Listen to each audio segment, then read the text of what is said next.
రాష్ట్ర సాధన ఉద్యమం, తెలంగాణ రాష్ట్ర ఏర్పాటు,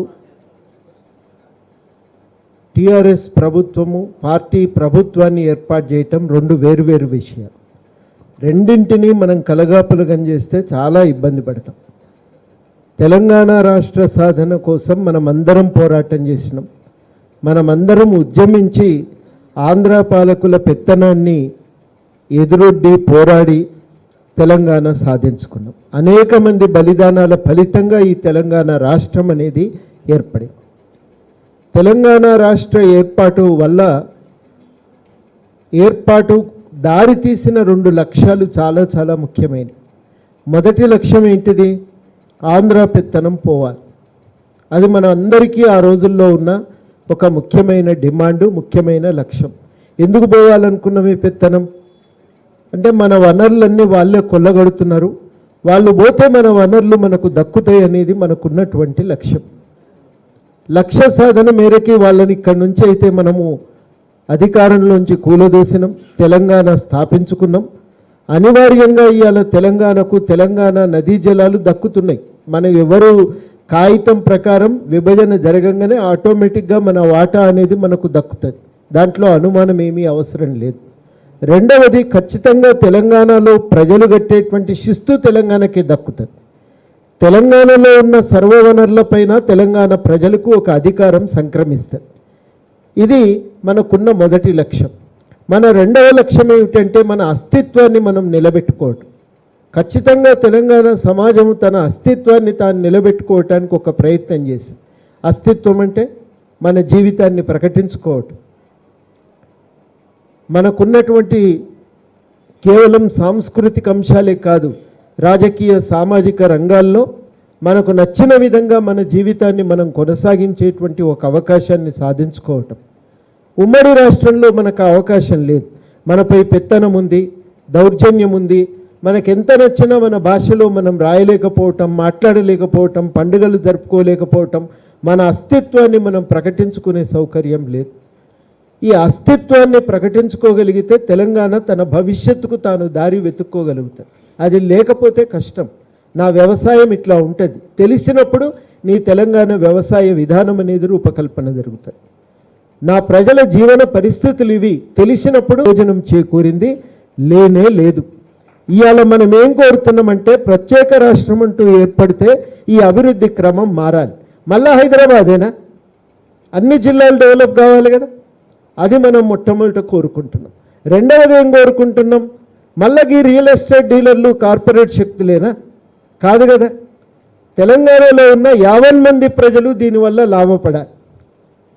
మనం కోరుకున్నది ఏంటంటే, ఒక పెత్తనం పోతే తెలంగాణ ప్రజలు వాళ్ళ జీవితాలు బాగుపడే ఒక కొత్త ప్రయాణం మొదలవుతుంది అని.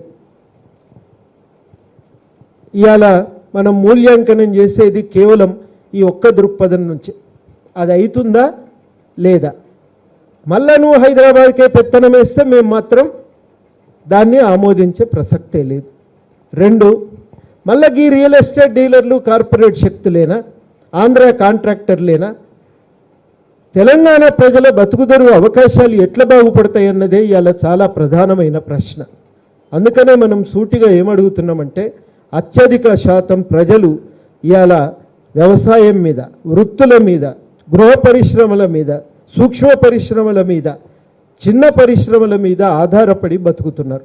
వాళ్ళందరి బతుకుదెరు అవకాశాలను పెంచే విధంగా ఆర్థిక నీతి, రాజకీయ విధానాలు ఉండాలని చెప్పి మనం ప్రధానంగా డిమాండ్ చేస్తాం. అంతే కదా, ప్రజలకు దక్కాలి కదా బెనిఫిట్. తెలంగాణ వస్తే అందరం బాగుపడతామని అనుకున్నాం, బాగుపడాలి అంతే. ఇక వేరే ముచ్చట్ లేదు దానికి. అది ఆధారంగానే మనం ఏ పనైనా మంచిగా ఉందా లేదా అనేది నిర్ణయించుకుంటాం. కానీ మనకి ఇంకో ప్రమాణం అనేది అనవసరం. ఈ ఒక్క ప్రమాణంతోనే మనం ఏ ప్రభుత్వాన్నైనా ఏ పాలనైనా మనం మూల్యాంకనం చేస్తాం. ఈ క్రమం నుంచి మనం ఆలోచన చేసినప్పుడు నిజంగా వ్యవసాయ విధానాలు జరుగుతున్నాయంటే, రామాంజనేయులు గారు చెప్పినరు, ఇంకా చిన్న రైతు ప్రధానంగా ఉన్నటువంటి వ్యవసాయానికి మన విధాన రూపకల్పన కూడా జరగలే ఇంకింతవరకు. ఒక్క విధానం అనేది కూడా ఇంతవరకు రాలేదు. అది మనం అడుగుతున్నాం. కోర్టుల కేసు వేసినాం. నిజంగా మీరు 2 ఏళ్ళు ఏం చేసినరా అంటే, మీరు నిజంగా నమ్మినరా గవర్నమెంట్ అంటే, నమ్మినా నమ్మకపోయినా నేను నిన్ననే వస్తే కుర్చీ దులుపుకోకనే పోతే కూర్చోకనే పోతే పని ఎప్పుడు చేయాలని అయితే అంటాడు కదా అనేటోడైతే. అందుకని ఆగుడు తప్ప మనకేవో ఆలోచనలు లేక విశ్లేషణ లేక ఏం కాదట్లా. ఖచ్చితంగా మన అవగాహన ఉన్నది కాబట్టే నిలబడ్డాం కదా. లేకపోతే మన సంఘం తీసుకుపోయి పార్టీలో కలిపి మనం కూడా వాళ్ళు వెంబడి తిరుగుతుంటాం కదా. కాబట్టి అనుమానాలు ఏం లేవు, స్పష్టత ఉంది. కానీ ఖచ్చితంగా జరుగుతాయని ఆశపడి అవకాశం ప్రజలు ఇచ్చినప్పుడు ఆ ప్రయత్నం ఏ దాకా పోతుందో మనం కూడా కొంత పరిశీలన చూడవలసి వస్తుంది, కొంత సహకరించవలసి వస్తుంది. మనవంతు ఖచ్చితంగా ఒక ప్రయత్నం ఏం చేసినామంటే ఖచ్చితంగా అనేక విషయాల మీద సూచనలు చేసుకుంటూ వచ్చినాం. కోర్టుకు పోతే కదా చర్చలు జరిగాయి కదా, రైతు సంఘాలు 40 రైతు సంఘాలతో చర్చ జరిగాయి కదా. మరి ముందు పడాలి కదా, విధానం రావాలి కదా. మనమేం కోరుకున్నామంటే ప్రజలకు లాభం జరగాలి. మళ్ళా పాలీ హౌజులు వేస్తానంటే పైసలు ఉన్న రైతులకే లాభం అవుతుంది, కానీ పైసలు లేని రైతులకు ఏ రకంగా ఉపయోగపడుతుంది అనేది మన ప్రశ్న. అందుకనే మనం అడుగుతున్నాం, తెలంగాణ రైతు దగ్గర పెట్టుబడి లేదు, ఆయన పెట్టుబడి ఖర్చు తగ్గించండి, ఆయన పంటలు పండించే ప్రయత్నం చేసుకోవాలి, దానికి సహకరించండి అని చెప్పి మనం కోరుతున్నాం. మార్కెటింగ్ కావాలి, దానికి అవసరమైన ప్రభుత్వం నుంచి సహాయం దొరకాలి, పనిముట్లు కావాలి, దానికి అనుబంధంగా పశుపోషణ రావాలి, కోళ్ళ పరిశ్రమ రావాలి, మత్స్య పరిశ్రమ రావాలి, ఆహార సేకరణ కావాలి. ఇగో గిన్ని జరగాలి. మీరు అడగచ్చు ఇక్కడ అస్తిత్వాన్ని ముచ్చట ఏడికెళ్ళి వస్తుంది. తెలంగాణ అస్తిత్వంలో ఒక ముఖ్యమైనటువంటి విషయం సీతాఫలం కదా. మనకు ఆ పండుగ ఇంపార్టెంట్, మనకు అది నిత్య జీవితంలో ఎంత ఇంపార్టెంట్ అంటే అది మన దగ్గరే దొరుకుతుంది. ఒక్క సీతాఫల్ ఫెస్టివల్ అన్న మనం చేసుకోవచ్చు కదా. నేను మొన్న అమెరికా పోతే నాకు ఆశ్చర్యమైంది, ఆ ఊళ్ళో ఎల్లిపాయలు వండుతాయట, ఎల్లిపాయ ఫెస్టివల్ పెట్టుకుంటారు వాళ్ళు. ఎల్లిపాయతో ఐస్ క్రీము, ఎల్లిపాయతో సాసులు, ఇంకా అన్నీ సర్వం చేసి ఆడు అమ్ముతాడు. నీకు ఇష్టం ఉంటే తిను, లేకపోతే లేదు. కానీ ఇదేదో పండుగ, ఆడు డ్యాన్స్ ఉంటుంది, పోయి చూసుడు, కొనుక్కునుడు, అదో ఉత్సవంలాగా జరుగుతుంది. మరి మన దగ్గర కూడా అట్లా జరగచ్చు కదా. సీతాఫలానికి ఎంతమంది ఏరుకొని వచ్చేటోళ్ళు ఉంటారు. మన దగ్గరనే దొరికే చేపలు ఉంటాయి కదా, ఎక్కడ దొరికాయి కదా. దానికి ఎంత పెద్ద పండుగ జరుపుకోవాలి. ఇవాళ రేపు వస్తుంది మరి మృగశిర ప్రవేశిస్తారు, ఖచ్చితంగా చేప తినాలంటారు కదా మన దగ్గర. ఏ లెక్క ప్రకారం ఆ లెక్కన నువ్వు దాన్ని ఆ రోజు పెద్ద ఎత్తున ప్రమోట్ చేయగలిగితే ఒక వ్యాపారానికి ఎన్ని అవకాశాలు.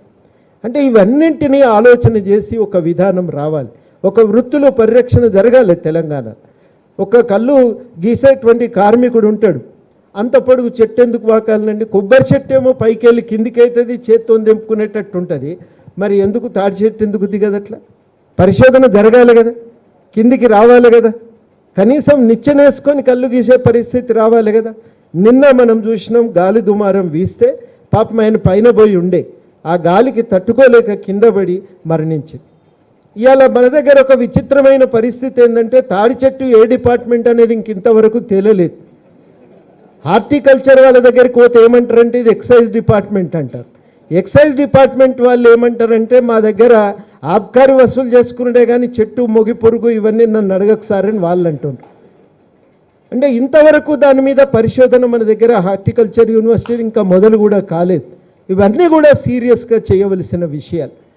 మన దగ్గర బట్టని ఇస్తారు, దానిపైన పరిశోధన, దానికి కావలసిన పెట్టుబడి. అంటే ఇవన్నీ జరిగితే అశేషంగా ప్రజలు బతకటానికి ఒక అవకాశం ఉంటుంది. సూక్ష్మ పరిశ్రమలు, చిన్న పరిశ్రమలు, వ్యవసాయ ఆధారంగా ఒక నూలు దారం తయారు చేసే పరిశ్రమ, వస్త్ర పరిశ్రమకు అనుగుణంగా బట్టలు కుట్టేవాళ్ళు, అద్దకం వేసేవాళ్ళు అన్నీ తయారైతే ఒక అద్భుతమైనటువంటి టెక్స్టైల్ మార్కెట్ హైదరాబాద్లో డెవలప్ అవుతుంది. ఒక లెదర్ మార్కెట్ మన తెలంగాణలో డెవలప్ అవుతుంది. ఒక తివాచీ మార్కెట్ తెలంగాణలో డెవలప్ అవుతుంది. ఇవన్నీ చేసుకోవటంతో పాటు ఇంకా 2 జరగాలి. అందులో మొదటిది ఏంటంటే కోసం కొట్లాడుతుంది, అధికార పక్షమేమో పవర్లో కూర్చోవాలని ప్రయత్నం చేస్తుంది. మనకి 2 కోరికలు లేవు.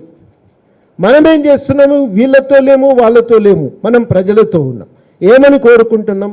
ఈ ప్రజల ఆకాంక్షలకు అనుగుణంగా మన రాజకీయాలు నడవాలని చెప్పి కోరుకుంటున్నాం. నిజంగానే ఒక రైతు చనిపోతే అక్కడ చేయాల్సింది ప్రజాప్రతినిధి. ఆ ప్రజాప్రతినిధులు పట్టించుకోకపోతే కదా మనలాంటి వాళ్ళం వచ్చింది భారతదేశంలో. మన పాత్ర ఏంటంటే తెలంగాణలో ముఖ్యంగా ఒక 60 ఏళ్ళ చరిత్ర కనుక తీసి చూస్తే ఎవరు లేని సమయాల్లో కూడా మనలాగా కొంత చదువుకున్న వాళ్ళు ప్రజల తరఫున నిలబడి వాళ్ళ సమస్యను ఎజెండా మీదకి తీసుకొచ్చింది.